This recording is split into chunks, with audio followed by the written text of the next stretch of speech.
Welcome to Evilive, the live media commentary show that answers the question, why you have to have a long spoon to sup with the devil? Subscribe if you're new to the channel because today we are reviewing the Book of Three, the Chronicles of Prydain, Book 1 by Lloyd Alexander. It was originally published by Holt, Reinhardt, and Winston on March 12, 1964, so you could say I'm a little late to the party. This is the first time I've ever read this novel, and I'm a grown-ass man. This was written for children. So you may be asking yourself, well, why is he reviewing a children's book?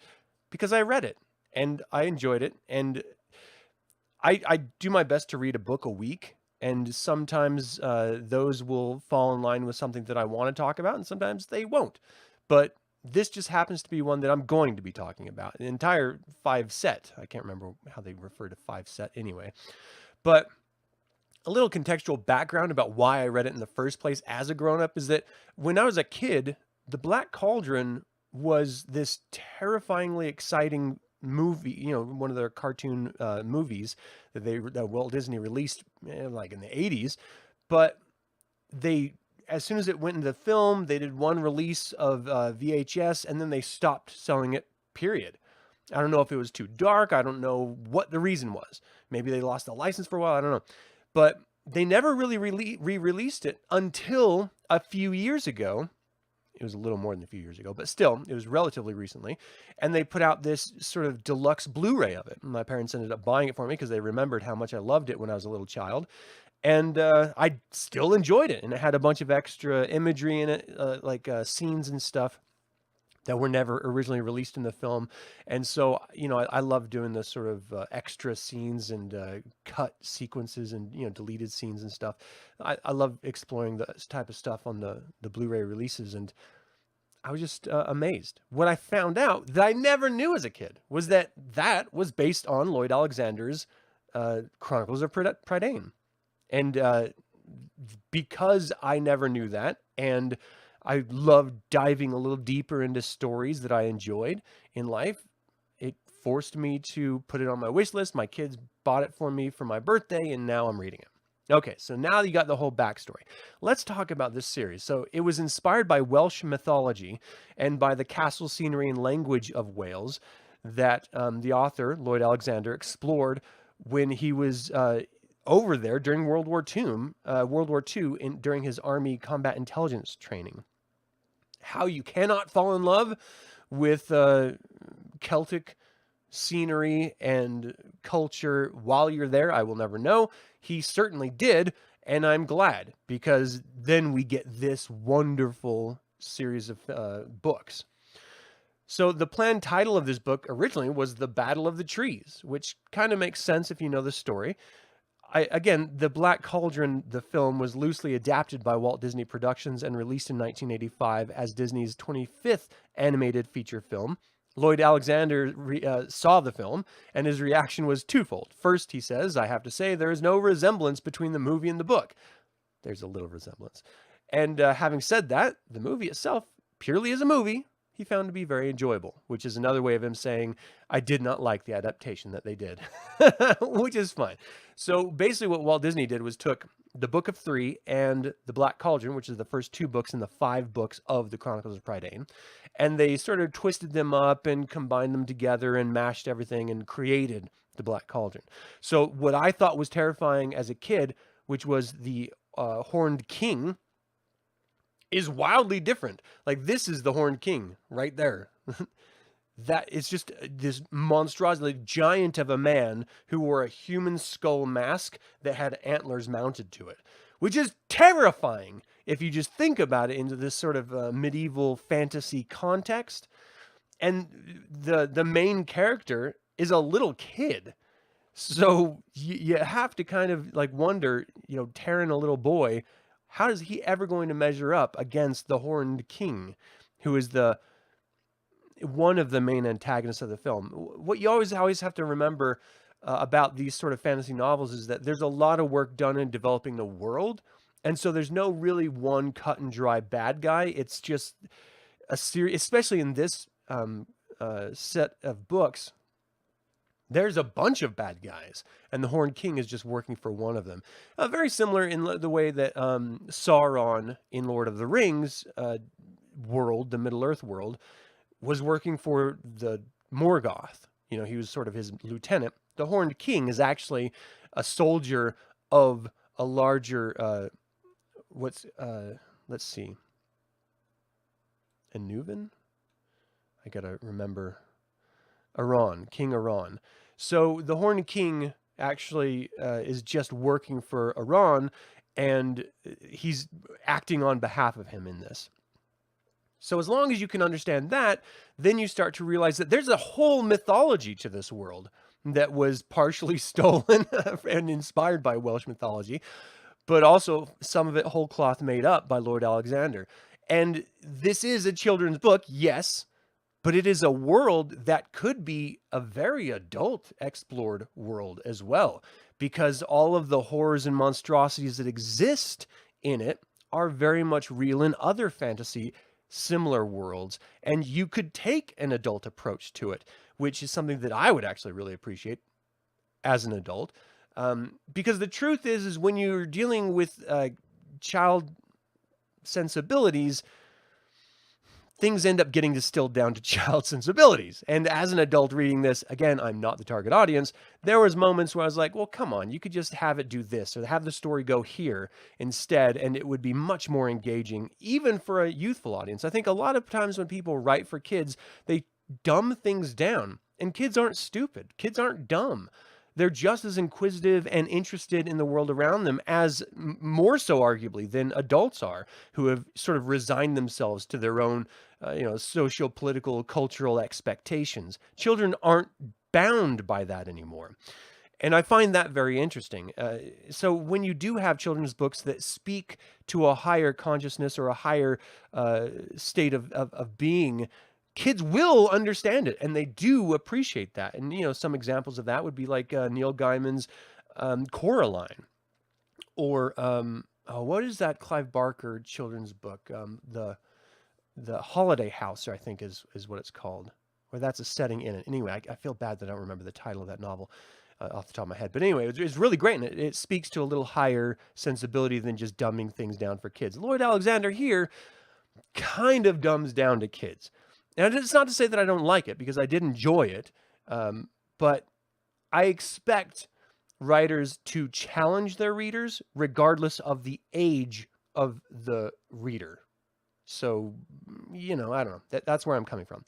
Okay, that being said, in order to understand the events of this novel, you kind of have to understand the situation of the world. So this is, again, loosely based on Wales. And so what you have is this land of that is sort of broken into different kingdoms, and all of these different kingdoms are all subdominant to the High King. So he sort of rules over the land, even though there's evil empires in his land, and they're always trying to usurp him. So this is very much a George R.R. Martin Game of Thrones world, and that's what I'm saying, where you could easily take this in a very adult direction. And maybe I'm just reading into it, but the fact that you have all these different little fiefdoms, and it's all overseen by the High King, and that's how, medieval Europe was. You could easily play that with all of these evil empires that are in here. So anyway, there's this Aran, this evil sort of queen, who was like the big baddie for a very, very long time. She's an enchantress, and she's super freaking evil, lives in this spiral castle. And her apprentice is this monstrosity of a being named, is it Enuvan, or is Enuvan? The land is Enuvan. So it's, oh, come on, I should have had my notes better written down. Well, anyway, I can't find it here. Oh, it's King Aran. So King Aran, the apprentice of Queen Ochran. That's it. I'm sorry. So Queen Ochran was the super big bad queen of this entire land, and she was sort of subdominant to King Math, son of Eilonwy, who is the High King, and she's trying to usurp him ultimately. Well, anyway, her apprentice, who is Aran, Lord of Anuvan, the land of death. He's like the big baddie that usurps um, this woman, this Queen Akron. So she sort of raises him in order to be the next big baddie, but then he sort of steps out and beyond her. So she's now subdominant to him. So she was once the big queen, and now she is just trying to keep some sort of semblance of power and authority in this land. Again, she's the bad guy.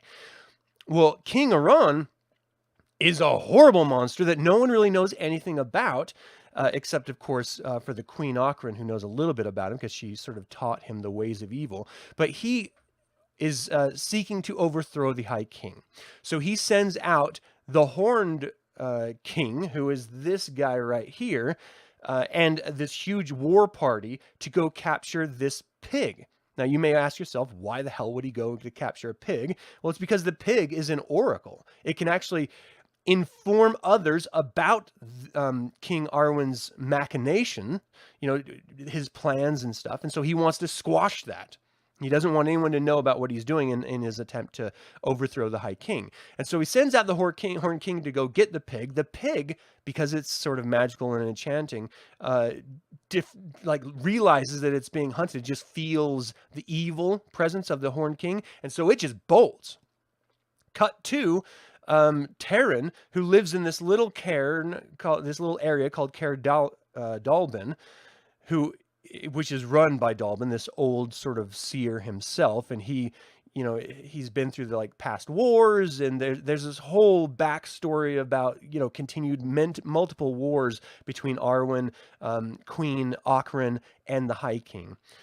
And so he's a sort of veteran of this era, and he has with him another veteran soldier named Cole, and they're instructing a young boy named Taran about how to be a man. And this entire series is about Taran growing up from a little child to a young man who understands responsibility, and it's that sort of hero's journey story. So at the time that the Horn King's coming in and the pig goes and flees, that's where we're really getting at the heart of what this story is about. It's about Taran doing his best as a young boy who doesn't know shit about shit, going and finding this pig, and then it opens him up to this infinitely wider world and all of the evil within the world. He has a run-in with the High King initially, and it sort of leaves him basically wounded as he was running away. He is woken up by Prince Gwydion, who is the son of the High King, and the prince was coming down to get the pig to find out about King Aran's movements and what he's planning to do next. Another reason why the Horn King was going to get him. So we have the prince coming in to get the pig, we have the Horn King coming in to get the pig, and we have Taran going to find the pig. So Taran ends up connecting with the prince. They're all out there in the wilderness looking for this damn pig, Henwen, who is just running rampant and wild. And we find out that let's see, so there's these things called the Gwythaints, which are Aran's spies. They're basically birds of prey, and they don't really tell you what they are. In the Black Cauldron, the film, they show them as these wyverns. If you know Dungeons and Dragons vernacular, it's basically like dragonkin, but really in this story they're just sort of like falcons or eagles or something like that. But anyway, they're the eyes and ears of King Arwen, and they're flying over, and they see them, and so that's going to direct the Horn King to go hunt down Prince Gwydion and Taran before they can get the Henwen, or if they've already captured Henwen, then he can of course take it from him. So this is a very similar fantasy trope. You got the bad guy hunting the good guys, and the young boy who is the real hero of this entire show is, this book is being mentored by this older gentleman. Anyway, they end up being captured by Queen Akron and taken to the queen's castle, which is called the Spiral Castle. It's this really twisted, old, ancient, wonderfully evil castle that's built on other remains of other castles. And this is something that, mankind has done throughout all of its human history. Once a civilization is destroyed, another group comes and builds on top of its ruins. And so we see layers and layers of history the further deep down you go. I love this trope because it adds a sense of depth to the world. And even though they don't go into the ancient history very much in this at all, you know it's there because it suggests it. And I'm a huge fan of sort of ancient history and ancient peoples and stuff, and so this just it lends to my sensibilities, and I love it. So they get captured, thrown in prison. Queen Ochran is trying to get Prince Gawain to work with her to overthrow King Arwen. And, she sees it as an opportunity to once again seize the evil reign of power. And Prince Gawain's like, no, because then you're just going to go kill my dad. I'm not going to help you. So she ends up imprisoning him and the boy. While Taran is imprisoned, he is introduced to Princess... where is she? I should have put these notes in better order. I do apologize about that. Let's see. Where? I just read this. Eilonwy. So Princess Eilonwy is... her kin are related to Queen Ochran. And so she is from this evil lineage, even though she's a good girl. She was sent to Queen Ochran in order to learn sorcery and the enchantment from Queen Ochran. The truth is she's not a very good student, but she does, pick up a little bit here and there. But she works against Queen Ochran at all costs because she's not an evil girl. Anyway, she comes into the scene and she ends up as an opportunity to liberate Taran from this prison. Taran tells him, look, you go get my friend who came in here with me and his horse, and then you come and get me and we'll all escape together. And Princess Eilonwy does that. So she ends up getting the wrong guy that was in prison near the same time. She ends up getting Fflewddur Fflam, who is the son of Gordo, who is a former king, actually. But he decided he wanted to be a bard instead. And he has this magical harp that every time he lies, a string breaks. It was a sort of a punishment/gift from the Bard College that he went to. Anyway, he's this older gentleman who's sort of a comic relief of sorts. So they end up teaming up. And then there's another creature called Gurgi, who they never describe what he is, just that he's a furry humanoid. And he's sort of the slapsticky companion that they sort of come into the party. So this small group, during their escape, they run across this ancient, tomb of this ancient king that no one knew was down here. They ended up following these tunnels underneath the spiral castle and, falling through the floor. And it's this super secret stuff. Anyway, there's a cursed or blessed magical sword that the king had on his tomb that Eilonwy took, and by taking it, caused the castle to crumble. So they don't know if they killed Queen Ochran. They don't know if they accidentally killed Prince Gawain in there. Not Gawain, but Gwyneth. I don't know. I can't remember. Prince Gwydion. Again, I should have sorted my notes better. I apologize about that. So then they're going off together to go search for the pig, Henwin. They end up running into this Noah-like character. What's his name? Let's see, did I write it down? Medwin. So he basically is this nature, like a druid basically, who takes care of all animals, and he lives in this sort of protected area. Henwin should have gone there, but he didn't. And so he sort of sends them on in different places to get, ultimately they want to get up to the High King's Keep, Caer Dathel, but they have to find the pig first so that they can warn them about the Horned King and his war party, who's just rampaging this entire land. So they end up going up through this mountain pass, and they skirt around this lake, which draws them all in, and they meet basically dwarves, but they're called the fair folk, not fae, but fair, not fairy. Fair folk. I think it's important to note that because in the film adaptation, they do make them like little fairies, and they're not that. They're dwarves. So they meet these dwarves, and they find out that the pig is actually with the dwarves. And so they get the pig, they get all their equipment and gear, and they head again once more towards Caer Dathel. And on the way, they're being caught up by the Horned King, who is constantly chasing them and, cutting them off at different directions that they can get to.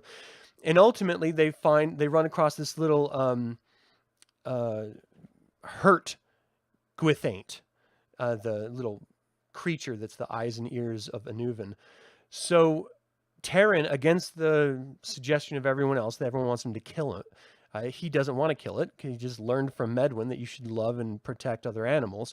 And so he takes care of it, nurses it back to health, and then it flies away. What they don't realize is that it flied to Prince Gwydion, who was not killed in the castle because he wasn't even at the castle. Either was Queen Ochren. And so it goes to Prince Gwydion, tells him that Henwyn, Taran, and the crew are still alive being chased by the Horned King, and then it flies off as its sort of good deed for being, taken care of by Taran. That leads Prince Gwydion to form his own war band, come out, and as the Horned King finally catches up to Taran, Prince Gwydion comes in and faces off against him. Taran tries to pull out that cursed sword. This sort of lightning singes him and it makes him drop over. The Gwithaint actually tells Prince Gwydion the true name of the Horned King. And as with, this is such a stupid fantasy trope. I hate it so much. But, like in old D&D terms, if you knew the name of a demon, you could control it. In some newer fantasies, if you knew the name of a dragon, you can control the dragon. Well, in this particular case, if you knew the name of the Horned King, you can defeat the Horned King. It's stupid. It doesn't make any sense. Anyway, so he comes out and he says the name of the Horned King. It kills the Horned King, which is weird, which then causes his army, his war band, to run away and basically return to Anuvan. Prince Gawain picks up Taran, who was hurt, gets all the group over to Cardathel, and that sort of sets up the rest of the trilogy. Taran then returns home with Henwyn, and he's learned a lot more about what it means to be responsible, what it means to be a warrior, what it means to care for friends, what it means to be an advocate of your environment and the wildlife in your environment, and, all those little tropes that you're supposed to learn as a kid. So that's the basic story of the Book of Three. And the Book of Three itself is this sort of history or magical searing tales that Dalbin has been writing in. They don't really give you any more than that about it. So you just sort of, shrug. You don't really know what it is. It's weird that they named it that. It would have been much more logical if they would have kept with the original name, The Battle of the Trees. Because that's really what it is. It's the High King's army and the King of Anuvin's army battling out in the forest. So anyway, what I really liked about this book was the depth of the world and the culture that it shares, and that there's these sort of ancient cultures that this current world exists on. And there's this history of evil. And I didn't want to skip over this part. I love this. The Black Cauldron, which I'm sure is the second book in this series, but it's the name of the film. I'm sure they're going to get into it more in the next book because it's named The Black Cauldron, but it creates undead. Like, that's the purpose of it. And so they actually had undead following them as well, which was kind of creepy and cool, which I really liked. I love scary, monstrous things. I'm a big horror fan myself.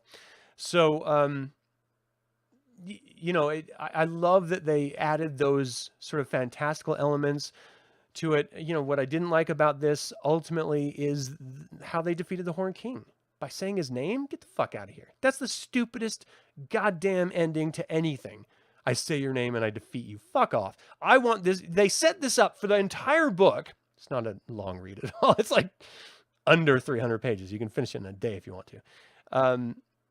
So, you set up this big bad guy who looks awesome, who is scary, who is, always at the hind, he's always right behind you. I wanted him to be around for the whole series. Like, I want this to be a recurring bad guy. And in the film, it's the bad guy. And so I wanted him to stick around longer, and they just killed him off at the end of the book. Like, what the fuck? So I don't know. They set up the Queen Ochren, and they set up King Arwen, the Lord of Anuvan, and the Land of Death. So we do have big bad guys still out there, which is cool. And they're not working together explicitly, which is cool.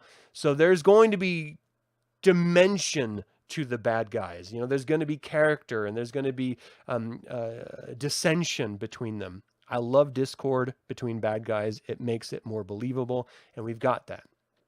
We've got a whole bunch of other kingdoms and cares working with the High King, and so we're going to develop that out a little bit more.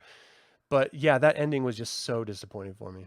It was terrible. So anyway, ultimately, reading this children's book, I'm being much more critical than I should be because it's just a stupid kid's book. I ended up giving it 3 evil eye rating. I couldn't give it 4 because it built up this really wonderful bad guy and then just cut his throat basically at the very end in a very stupid way, just by saying his true name. Get out. That's dumb. But ultimately, it is a good series. But again, it's written for kids and dumbed down for kids. You don't have to dumb down things for kids. They get it. They appreciate it. Whether they acknowledge it overtly or not, they understand complexity. Look at Harry Potter series as an example. That's very complex. So you don't have to talk down to kids. I feel like this was talking down, and this was very derivative. Just the first book alone was very derivative of Lord of the Rings. So I can only imagine, and I know, I get pissed off when people say that about fantasy, but this really is. It really sticks in there. So that's why I had to give it 3 out of 5. That's my rating. All right. So thank you guys so much for tuning in. I really do appreciate your time and attention. That is going to do it for this review of the Book of 3 by Lloyd Alexander. I will continue with the rest of the series as I finish them. I jump between series and books and stuff, so I have a huge eclectic collection that I'm going to be getting through. So, if you want to check that stuff out, I welcome you to check it out with me. As always, whether you like it or not, evil spelled backwards is live, so get out there and be fucking evil.